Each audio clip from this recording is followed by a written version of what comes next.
Kemurahan-Mu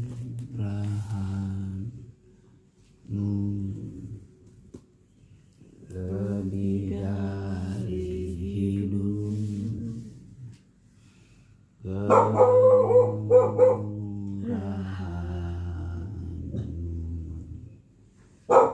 lebih dari hidup.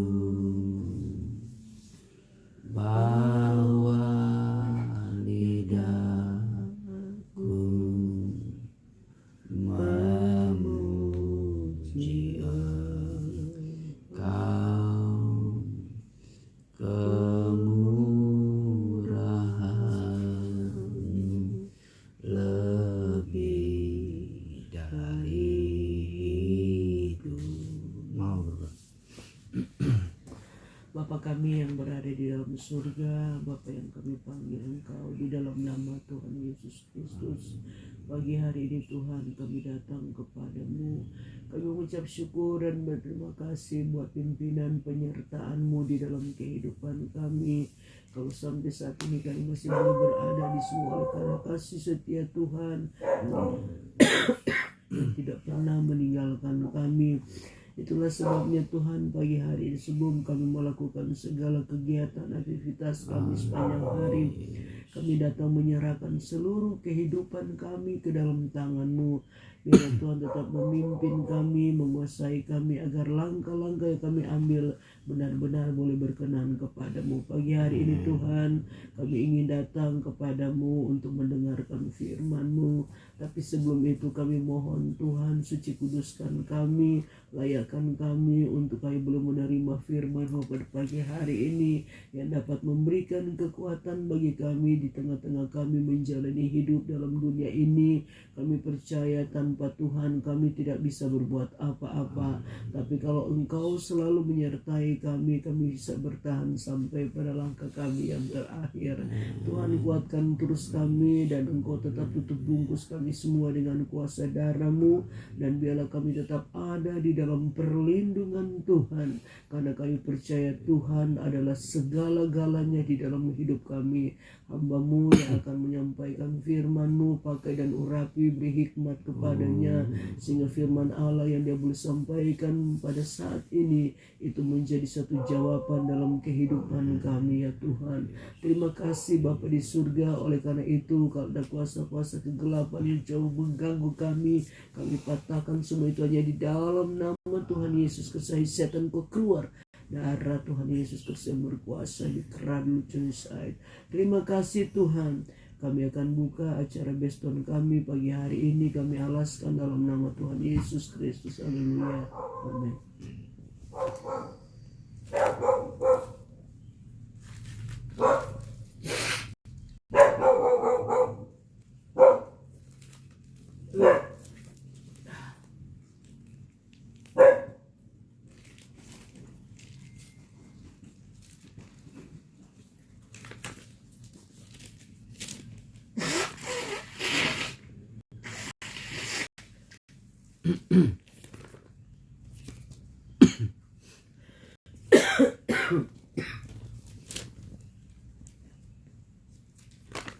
Puji Tuhan.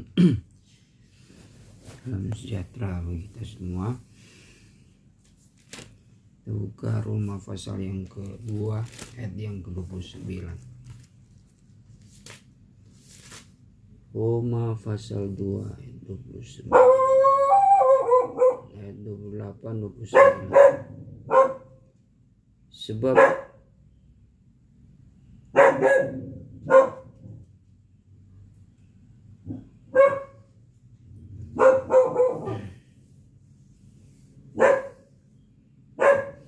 ayat 25 mulai.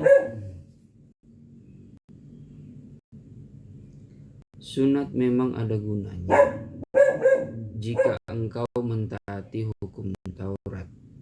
Tetapi jika engkau melanggar hukum Taurat, maka sunatmu tidak ada lagi gunanya. Jadi jika orang yang tak bersunat memperhatikan tuntutan-tuntutan hukum Taurat, tidakkah ia dianggap sama dengan orang yang tidak disunat? Saya ulangi, Jadi jika orang yang tak bersunat memperhatikan tuntutan-tuntutan hukum Taurat, tidakkah ia dianggap sama dengan orang yang telah disunat? Jika demikian, maka orang yang tak bersunat tetapi yang melakukan hukum Taurat akan menghakimi kamu yang mempunyai hukum tertulis dan sunat, tetapi yang melanggar hukum Taurat. Sebab yang disebut Yahudi bukanlah orang yang lahir Yahudi, dan yang disebut sunat bukanlah sunat yang dilangsungkan secara lahiriah. Tetapi orang Yahudi sejati ialah dia yang tidak nampak keyahudiannya, dan sunat ialah sunat di dalam hati secara rohani, bukan secara hurufiah. Maka pujian baginya datang bukan dari manusia, melainkan dari Allah. Ya, puji Tuhan, ini merupakan kebenaran firman Tuhan yang menyangkut tentang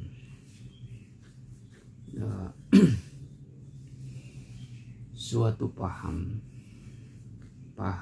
yang dimiliki orang-orang Yahudi.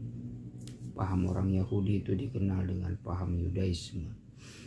Paham Yudaisme itu adalah suatu paham tentang pengajaran akan hal Taurat dan segala syariatnya. Mereka akan disebut orang Yahudi sejati jikalau mereka itu memiliki suatu pengajaran tentang Taurat. Tetapi saudara, ketika masuk dalam perjanjian baru, sesungguhnya Taurat dengan segala syariatnya itu sudah disudahkan dan masuk kepada hukum anugerah dan kebenaran yang dibawa oleh Yesus Kristus. Disudahkan di sini bukan berarti Taurat itu sesuatu hukum yang ditiadakan, ya. Maksudnya bukan seperti itu. Itu jikalau kita memahami Taurat itu ditiadakan, ya, ketika Yesus datang ke dunia ini, maka kita akan melihat ada suatu ketidakkonsistenan, ya. Tidak konsistennya janji Allah, hukum-hukum Allah itu. Sedangkan hukum yang dibuat manusia terkadang kita masih protes, ya. Kita masih mempertanyakan jikalau hukum yang dibuat itu tidak konsisten. Nah, tetapi di sini disudahkan bukan berarti Taurat itu sesuatu hukum yang bisa dikatakan apa, ya, produk gagal. Bukan. Yang gagal itu adalah pemahaman dari orang Yahudi itu sendiri tentang Taurat, ya, tentang Taurat yang dibawa bangsa. Karena pada hakikatnya Taurat itu juga merupakan firman Allah.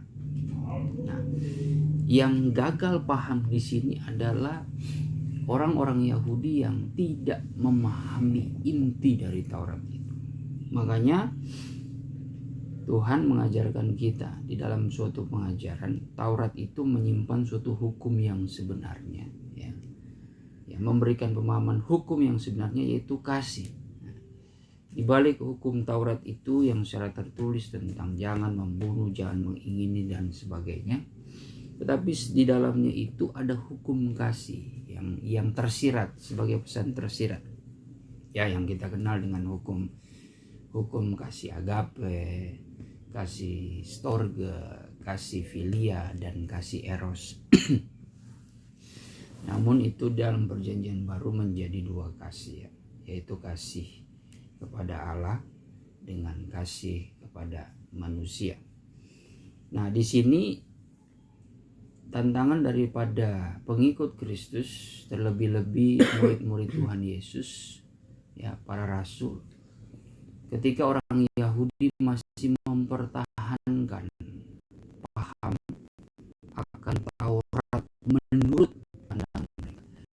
Orang-orang Yahudi dan orang Farisi ini awalnya dipercayakan Tuhan akan wahyu, ya, Taurat, pengajaran ini kepada mereka, tetapi mereka tidak mampu, tidak mengerti menjalankan dalam hakikat Taurat itu, inti dari Taurat, maksud dari Taurat itu bagaimana mempraktekannya dengan benar. Nah, itu yang membuat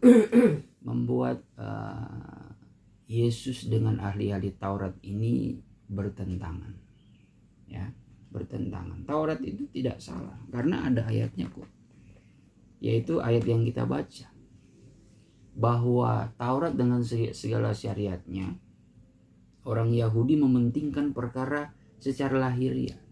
Ciri-ciri orang Yahudi, ya, bagaimana ia harus sunat, ya, harus sunat. Nah, itu semua tertulis di dalam hukum Taurat dan segala syariat. Tetapi yang diingatkan Paulus di sini bahwa justru Yahudi sejati itu bukan soal perihal sunat lahiriah. Karena Paulus sebenarnya sedang ingin mengajarkan bahwa percuma sunat lahiriah tetapi hatinya tidak bersunat. Itu adalah hal yang percuma. Makanya Paulus memberikan perbandingan. Mana lebih betul? Orang yang tidak lahiriah, secara tidak lahiriah itu tidak nampak, tidak melakukan sunat, tapi dia melakukan kehendak Tuhan. Dia melakukan hukum Taurat itu, ketimbang orang yang bersunat namun tidak mengerti Taurat yang sebenarnya. Mana lebih benar? Nah, itu menjadi suatu pertanyaan bagi orang-orang Yahudi yang fanatik. Ya. Akhirnya Paulus menyimpulkan bahwa orang Yahudi yang sejati itu adalah orang yang tidak nampak keyahudiannya, dan sunat yang mereka lakukan ialah sunat di dalam hati, yaitu secara rohani, bukan perkara hurufiah. Nah, bagaimana dengan kehidupan kita? Kita yang memiliki suatu pengajaran, ya, pengajaran yang daripada firman Allah. Kita memang kelihatan mengikuti pengajaran, betul, secara praktek itu nampak, ya. Sebut saja kita pengantin, ya, seperti orang Yahudi menganggap dirinya dia Yahudi sejati atau orang pengantin sejati. Kita dipercayakan pengajaran seperti ahli Taurat dipercayakan oleh Tuhan pengajaran luar biasa, tapi mereka gagal paham, tidak mengerti dia punya inti pengajaran itu apa. Sama seperti Torang tahu secara praktek betul ibadah, khotbah, selalu pengajaran, betul, itu tidak salah. Terlebih kan kalau kabar pengantin itu yang penting pemberitaan dengan penyembahan, itu ciri khas kabar pengantin. Penyembahan dalam roh dan kebenaran, berbagai karunia. Secara lahiriah lagi, kalau lagi datang fanatik, pakaian harus putih, celana harus putih, dasi harus putih, sepatu pun harus putih, kalau perlu rambut pun harus putih supaya suci dan kudus. Tapi itu bukan menjadi ukuran hati kita itu putih. Nah, terkadang kita menampilkan secara lahiriah praktek ibadah kabar pengantin seperti ini, tapi pada hakikatnya orang tidak mengerti, ya, bahwa inti yang membuat kita mengutamakan firman dan penyembahan itu semua terjadi harus ada kasih. Makanya tidak heran Paulus kan mengajarkan dalam penyembahan, ya, sebelum masuk dalam persekutuan manifestasi Roh Kudus itu harus ada kasih dulu supaya penyembahan itu berjalan dengan baik. Penyembahan kita walaupun nampak kelihatan penuh dengan karunia, tapi kalau isinya tidak ada kasih sama juga bohong, percuma. Kelihatan firman Allah menikas pengajaran, tapi kalau tidak berintikan kasih itu percuma. Kenapa firman Tuhan saya libatkan juga? Karena firman Tuhan juga menyangkut karunia-karunia juga. Manifestasi Roh Kudus lewat karunia hikmat, karunia marifat, dan membedakan segala roh. Jangan heran juga banyak orang dari kita merasa pun bisa membedakan segala roh. Akhirnya kalau ada orang tidak khotbah pengajaran sudah, wah ini sudah sesat. Ini kan aneh. Kalau ada dasar kasih, karunia hikmat, marifat, dan juga membedakan segala ruh, tetap kalau kita kembali kepada firman itu tetap harus berintikan kasih. Makanya kita jangan heran ya. Terkadang kefanatikan kita itu tanpa kita sadari udah salah arah. Ya. Karena kita tidak tahu inti sebenarnya. Kita menjadi pengantin kan inti sebenarnya apa? Yaitu kasih. Yang dituntut adalah buah roh, yaitu kasih. Karunia akan lenyap, nubuatan akan berakhir. Tetapi kasih itu tidak berkesudahan. Kasih yang mengantar kita sampai kepada kesempurnaan. Ya. Karunia memang salah satunya. Sebagai seperti apa ya? Karunia itu seperti tanda, ya kan? Tanda-tanda kita, gereja pengantin, ya. Tanda Israel rohani. Tetapi secara lahiriah, karena kita bisa menilai orang yang berkarunia belum tentu dia itu sudah dewasa, belum tentu dia itu mengerti tentang perbuatan kasih. Coba kita lihat ya, bagaimana Tuhan Yesus itu ketika dia duduk dengan pemungut cukai, orang-orang berdosa. Apa yang dikatakan oleh para ahli Taurat ini?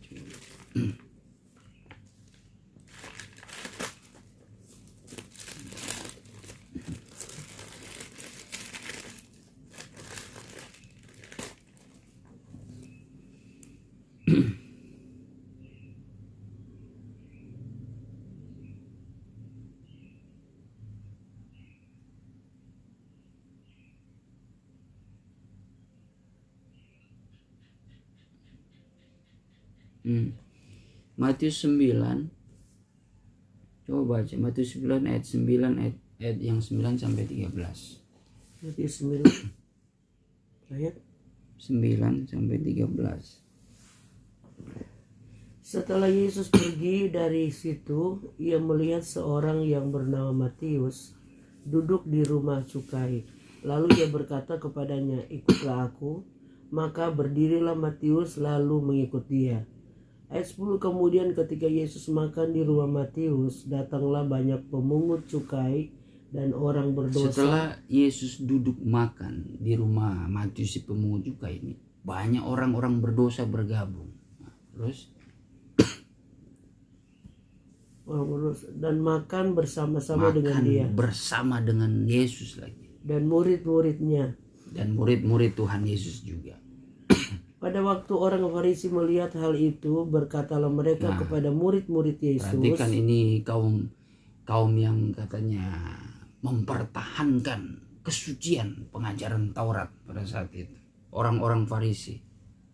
Mengapa gurumu makan bersama-sama dengan pemungut cukai? Mereka berkata kepada murid-murid, apa ngapain guru so gabung dengan orang-orang berdosa? Nah, terus dan orang berdosa. Yesus mendengarnya dan berkata, bukan orang sehat yang memerlukan tabib, tetapi orang sakit. Sampai situ dulu.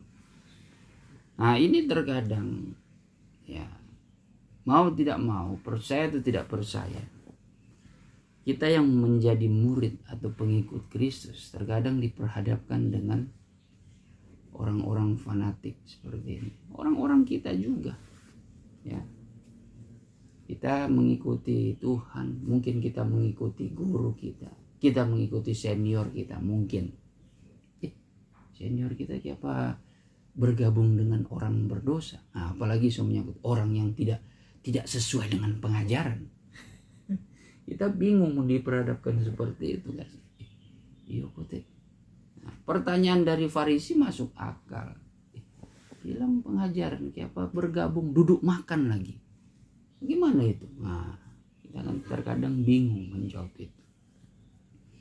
Tetapi sesungguhnya pertanyaan-pertanyaan daripada ahli Taurat ini tidak mereka sadari juga. Pertanyaan mereka itu sudah mempertanyakan kemurnian daripada Yesus Kristus. Sama halnya terkadang ya Yesus Kristus itu adalah firman Allah, sumber pengajaran pribadi dia. Pengajaran itu kalau kita pahami baik-baik, pengajaran itu mengajarkan kita praktek dari firman Tuhan. Nah, rahasia cara kita mempraktekkan itulah pengajaran, karena kan itu merupakan ungkapan yang daripada firman Tuhan, ya. Di mana wahyu pengajaran itu adalah ungkapan isi hati Tuhan, hal-hal yang dalam tetapi yang bersumber dari firman Tuhan. Nah, dikeluarkan rahasia firman Tuhan supaya orang mengerti bagaimana mempraktekkan dalam hal ibadah maupun dalam kehidupan sehari-hari, supaya lewat pengajaran itu lebih detail lagi, lebih spesifik untuk kita bagaimana melakukan kehendak firman Tuhan. Nah, itu luar biasanya pengajaran. Kalau menurut saya seperti itu ya. Rahasia firman Tuhan kan dia hanya pesan, menunjukkan pesan secara tidak tersirat, tapi ungkapan lewat pengajaran itu mengungkapkan rahasia tersirat dari firman Tuhan. Nah, itulah pengajaran, terlebih dalam hal kita praktek. Nah, itu apa yang dipertanyakan oleh ahli Taurat, ya seolah-olah mempertanyakan ini Yesus betul-betul utusan atau tidak ini. Ya, sama seperti kita terkadang diperhadapkan dengan kaum fanatik radikal. Mereka sudah menganggap kita tidak lagi di dalam pengajaran, tidak murni, karena kita berdekatan, duduk makan dengan orang-orang yang dianggap berdosa, tidak mengerti pengajaran dan sebagainya. Padahal bukan seperti itu. Kita harus ingat pelayanan kasih daripada Tuhan Yesus itu yang membuat resah para ahli Taurat. Nah, membuat kebingungan juga bagi kita murid-muridnya. Murid-murid Tuhan, terkadang kita bingung menghadapi pertanyaan fanatik seperti itu, karena pertanyaan orang yang fanatik itu sudah menjurus ke ingin menghakimi. Kedua, cemburu. karena ya kita kan apalagi kabar pengantin, kita kan tuh harus mengerti pelayanan Yesus. Tuhan membenci dosa tetapi mencintai orang berdosa. Jadi kita ya harus betul-betul dapat mengajarkan lewat praktek hidup kita. Kita bergaul bukan berarti kita berjabat tangan setuju dengan pemahaman mereka, tidak. Tapi seperti Yesus di tengah-tengah mereka duduk makan lagi, artinya memberitakan firman. Sama-sama apa yang Tuhan makan, nah, mereka juga makan. Apa yang kita konsumsi dalam firman pengajaran, kita juga harus sama-sama betul-betul memberi makan mereka, ya, supaya mereka itu kita dapat menjala mereka, supaya mereka bisa mengerti juga maksud-maksud dari kebenaran firman Tuhan. Makanya kan Yudas pasal yang ke-20 itu 20:21 itu rahasia kita bergaul dalam tanda kutip kepada orang-orang yang dianggap berdosa. Yudas 20:21. Peliharalah dirimu demikian dalam kasih Allah, sambil menantikan rahmat Tuhan kita Yesus Kristus untuk hidup yang kekal. Tunjukkanlah belas kasihan kepada mereka yang ragu-ragu. Tunjukkanlah belas kasihan kepada mereka yang ragu-ragu. Selamatkanlah mereka dengan jalan merampas mereka dari api. Nah, selamatkan mereka dengan jalan merampas dari api. Memang tidak mudah seperti merampas dari api. Tidak mudah menyelamatkan mereka, memberikan pengertian mereka. Terkadang banyak tantangan. Nah. Tetapi tunjukkanlah belas kasihan yang disertai ketakutan kepada orang-orang lain juga, dan bencilah pakaian mereka yang dicemarkan oleh keinginan-keinginan dosa. Nah, udah. Jadi itu kalau kita melihat dengan mata iman, nah, iman yang dewasa itu iman yang membawa kita, yang mengikat itu, ya, yang melibatkan kasih. Sehingga apa yang kita lihat dengan mata itu, ya, penuh dengan kekurangan, itu ditutup dengan mata kasih daripada Allah. Tuhan, itu kan cara Tuhan melihat orang-orang berdosa seperti itu. Bukan dia kompromi dosa, tidak, tetapi dia melihat jiwanya. Tuhan ajarkan bagi kita, yang kita benci itu pakaiannya, ya. Jangan jiwanya, kasihan. Jangan kita berpikir seolah-olah kita yang menciptakan jiwa seseorang. Terkadang kita kalau bisa punya pengalaman seperti keadaan Tuhan, Tuhan gak tuh buat itu jiwa. Dia yang memberikan nafas, ya, memberikan roh kepada manusia. Manusia tanpa roh ya seperti mayat. Dia yang memberikan itu. Itu seperti kan melahirkan, seperti mungkin perasaan, saya tidak bisa menggambarkannya, tapi seperti seorang ibu yang melahirkan anak, ya. Melihat kalau anaknya tidak hidup dilahirkan, pasti sangat sedih kan. Tapi dia, ibunya berharap anak ini bernafas. Kalau dia bernafas dan bergerak, betapa senangnya dia melahirkan. Ada perasaan kasih, ikatan batin. Nah, kita sok-sokan yang tidak menciptakan jiwa itu, yang ibarat kata sedang terpuruk, sok-sok membenci jiwanya cuma karena tidak dalam pengajaran. Tidak boleh begitu. Kita harus memakai sudut pandang Tuhan, bukan sudut pandang manusia.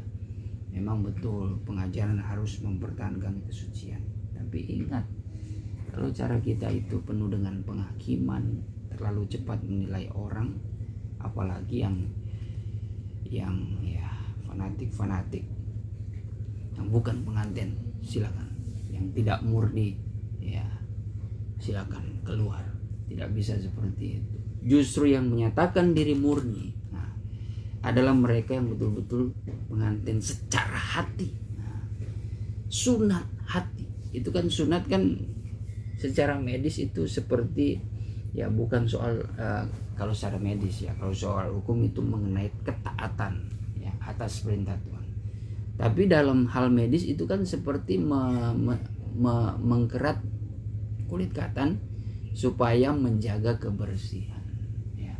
Nah itu juga hati kita harus bersih. Apa yang membuat hati kita bersih? Isi dengan firman Tuhan, isi dengan pengajaran yang, ya, dan isi dengan kuasa Roh Kudus yang membersihkan, yang dimana prakteknya itu menuntut, menghambat, ya, kasih itu dalam kehidupan kita. Makanya kalau kita kembali lagi dalam Matius 9 tadi, apa di situ dikatakan? Ayat 13, jadi pergilah dan pelajarilah arti firman ini. Yang kukendaki ialah belas kasihan dan bukan persembahan. Karena aku datang bukan untuk memanggil orang benar, melainkan orang berdosa. Itu tugas kabar pengantin. Bukan kita berkhotbah kepada orang kabar pengantin juga. Yang sebenarnya kan bukan itu tujuannya. Kalau cuma torang-torang, bagaimana guys bayin yang mengalami kabar pengantin mau berkembang? Cuma torang-torang yang diselamatkan. Nah ini seperti paham orang Yahudi. Apalagi itu kan pengajaran kabar pengantin. Di ukuran bait Allah itu yang sampai dibaptis pun tidak selamat. Nah, memang betul keras, tegas. Tapi kalau kita tidak mengerti dia punya inti tentang pengajaran, bisa salah. Kita bisa mendukakan, membuat banyak orang menjadi tawar hati. Ya, begini kok ini pengajaran. Memang keras. Tapi kan orang harus bisa menyesuaikan proses setiap orang. Seperti Tuhan lah memproses kehidupan kita. Memangnya ada yang langsung jadi kabar pengantin? Nggak bisa. Bukan berarti dia sudah jadi kabar pengantin, dia sudah dewasa. Kalau Tuhan seperti sikap orang ini yang langsung cut begitu, nggak ada yang selamat dari orang. Dan senior juga. Ender, ya sebut saja Ender Om Yanca Woruntu pun. Kalau Tuhan mau ikut kekudusan, dia bukan apa-apa. Kalau mau dibandingkan dengan Tuhan, saya enter nabi para rasul bukan apa-apa. Kalau Tuhan mau menuntut kekudusan, tapi Tuhan tahu kemampuan manusia. Ya apalagi kalau kita yang bersungguh-sungguh, Tuhan sangat menyukai. Itulah kenapa ada waktu. Tuhan suka proses. Kan rasul-rasul itu butuh proses juga. Petrus bagaimana dia berproses? Kalau Tuhan mau menuntut kekudusan, sudah mati dia. So menyangkal. Tuhan bisa lakukan seperti Ananias dan Safira. Bisa aja so menyangkal terang-terangan. Ya, tetapi di sini Tuhan sangat menyukai proses, karena Tuhan tahu bagaimana kehidupan manusia, perkembangan pertumbuhan manusia. Jadi dalam ayat itu pelayanan kasih yang dilakukan Yesus yang dikehendaki Tuhan adalah belas kasihan. Pergilah dan pelajari itu. yang harus kita pelajari itu tentang perihal kasih. Ya, makanya kita sebagai orang-orang kabar pengantin yang dipercayakan, ya, yang dipercayakan kepada kita sebagai Israel rohani, jangan memiliki sifat seperti ahli Taurat. Itu janjian kita tidak sadar seperti itu. Dikit-dikit lihat orang, pengenasu bergabung dengan gereja halaman. Ya, tentu orang diutus untuk memberitakan firman. Tetapi hati-hati juga, jangan orang memang terus suka dengan gereja halaman, akhirnya membaur dengan mereka. Akhirnya pengajaran orang pun sudah tidak dinyatakan kemurnian pengajaran itu lagi, tidak disampaikan. Itu udah salah, udah berlebihan.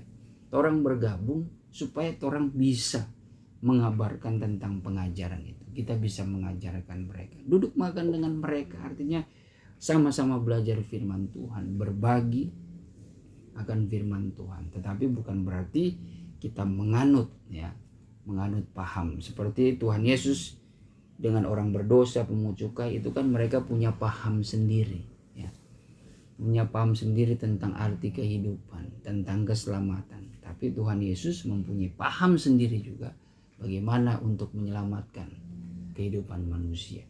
Tapi akhirnya Tuhan Yesus kan banyak pengikut-pengikut, ya, khususnya orang pemungut cukai dan orang berdosa ini. Jadi stoplah menghakimi, stop merasa diri benar, tetapi pelajarilah pelayanan kasih yang dilakukan oleh Tuhan Yesus Kristus. Tuhan Yesus Kristus adalah sumber, ya, dari pengajaran. Terkadang orang semua memberhalakan pengajarannya, tapi DP pribadinya ada, ya. Makanya banyak orang pengajaran yang isinya tentang karunia-karunia orang sembah, tapi orang mulai tidak mau bandingkan itu dengan firman Tuhan. Padahal itu mesti diukur dengan firman Tuhan. Nah, itu yang berbahaya. Kita lebih suka kuasa mujizat, kuasa karunia-karunia yang dilakukan Tuhan Yesus, tetapi kita tidak mencintai dirinya, pribadinya sebagai firman Tuhan. Nah, itu yang berbahaya. Makanya biar firman Tuhan ini mengingatkan kita untuk tetap berada di posisi yang sebenarnya. Ya, Yahudi yang sebenarnya tidak secara lahir, ya. Kabar pengantin yang sebenarnya bukan saya tunjung praktek ibadah, pemberitaan tentang pengajaran dan penyembahan karunia-karunia. Itu betul. Tapi jangan mengutamakan prakteknya itu, tapi dalam perbuatan terhadap sesama, kalau tidak ada kasih, ya, karunia pun bisa melenceng kalau tidak ada kasih. Kita berdoa. Terima kasih Tuhan, pada saat pagi hari ini kami bersyukur kepadamu bahwa Engkau Allah selalu baik bagi kami, mengajarkan bagaimana kami Tuhan untuk tetap mempertahankan pengajaran kehidupan kami, tentu melalui praktek kehidupan kami, untuk menghadapi setiap orang-orang yang mungkin tidak sejalan dengan kami, yang mungkin belum mengenal kebenaran. Tetapi kami memiliki sikap seperti pelayanan Yesus. Kami Tuhan boleh dapat menghampiri mereka, tetapi bukan berarti kami membenci mereka, bukan berarti kami datang merendahkan mereka, menghakimi mereka. Tetapi kami mencintai jiwanya, kami mengasihi jiwanya, sebab mereka sama seperti kami, di mana Engkau telah memanggil kami dalam kebenaran, maka kami rindu membawa suatu kebenaran, pengajaran yang ada untuk dapat Tuhan mengikat kehidupan mereka masuk di dalam janji firman-Mu Tuhan. Terima kasih Tuhan, terpujilah nama-Mu atas nasihat firman-Mu, peringatan atas firman-Mu, bagaimana kami memposisikan diri kami sebagai pelaku-pelaku firman yang sudah mengerti firman dan pengajaran yang ada. Bukan sekedar dalam praktek ibadah di dalam gereja dan persekutuan yang kami tunjukkan, tetapi bagaimana di luar gereja, di luar peribadatan kami pun tetap dapat melakukan kasih pelayanan terhadap orang-orang yang belum mengenal kebenaran.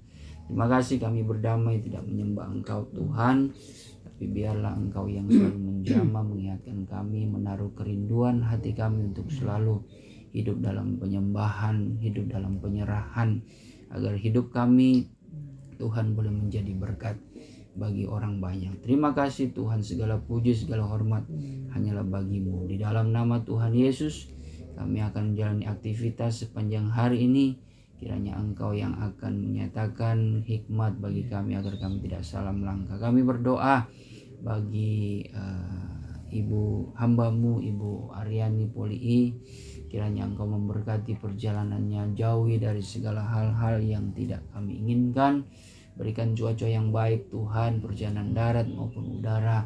Engkau yang akan memimpin dengan ketenangan, dengan sejahtera sampai di tujuan, bertemu dengan kaum keluarga di sana. Terlebih-lebih Tuhan di dalam dia kembali kepada pos pelayanan, melayani jiwa-jiwa yang Kau kasihi. Begitu juga kami Tuhan, ya mungkin minggu depan kami akan kembali.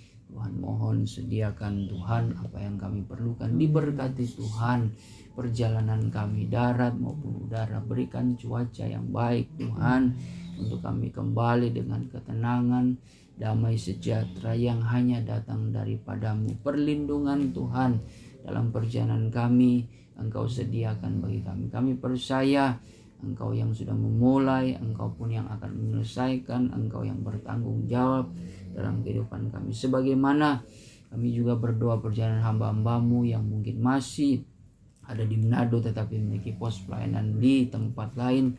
Perjalanan pulang mereka juga Engkau lindungi, sebagaimana Engkau melindungi perjalanan hamba-hamba-Mu juga yang sudah lebih dahulu Tuhan kembali ke pos pelayanan.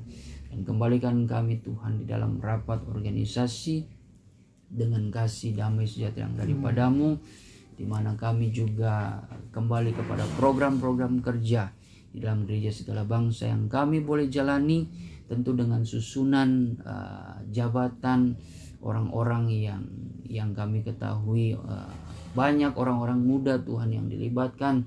Tapi kami mohon Tuhan Kau bekerja bagi orang-orang generasi muda ini, agar mereka boleh bekerja dengan takut dan gentar, setia dan penuh hormat kepada hamba-hamba-Mu yang terdahulu Tuhan. Terlebih-lebih mereka boleh mempertahankan hidup mereka, mempertahankan kemurnian pengajaran dan panggilan hidup mereka dalam menjalani setiap program kerja dalam gereja segala bangsa dengan setia. Semuanya untuk hormat dan kemuliaan bagi-Mu. Terima kasih Tuhan, kami sudah berdoa dan mengucap syukur atas hari-hari yang Kau berikan dalam kehidupan kami. Kami menyambut hari ini dengan penuh kemenangan, dengan penuh sukacita dan keberkatan yang daripada-Mu. Di dalam nama Tuhan Yesus Kristus kami sudah berdoa. Haleluya. Amin.